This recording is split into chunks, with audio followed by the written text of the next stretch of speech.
गलमजरा गामिनिनो बे दैनि नामा जाहैबाय सिन्द्रि नाला।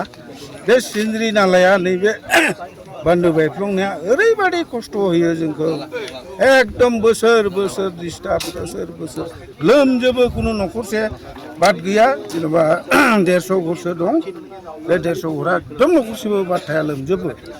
दा बे लोमनाय डिस्टार्बखौ नुनानै जोंनि बे BPF सरकारा फैनानै नायबाय डिस्टार्ब जायो जोंबो हांख्रायबाय। दा नायबाय नायनानै स्किम गैया कुनु माबा प्रजेक्ट गैयाबाबो गावसोरनि ओरैनो खोथाजों गावसोर मिलायलायनानै जोंनि बे बान्दो बायनायखौ मोजाङै खोथेनो होननानै गावसोरनो ओरैनो अफिसार टुफिसार लाबोनानै नायबाय। जों बिराद हामबाय नंदों आरो हामबाय सानदों। बान्दोआ बिसिनि बे जोंनि बे BPF सरकार अननायावनो जाफुंसारगोन आरो जों थांनानै थानो हागोन। जोंनि दिनै बिराद धन्यबाद आरो बिराद मोजां मोनबाय। बोसोरफ्रोमबो माबायदि खस्थ' बोसोरफ्रोमबो जोङो एकदम बोसोर खारनानैसो थानांगौ। रिलिफ केम्प बे बाजारसालि गलमजरा बाजारसालियाव थाफैयो।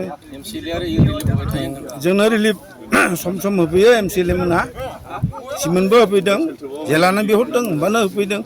जेलानो बिहरदों होमबानो होफैदों। दा बेखौनो डिस्टार्बद्राय नुनायखाय बे बान्दोआ नै जानोसै आरो खोनोसै आरो बे बान्दोआ जायोब्ला नोंथांमोना रैखा मोनगोन। बे बान्दोआ जायोबा जोंहा बिराद रैखा मोनगोन सुबिदा जागोन। जों एकदम बिराद खुसि।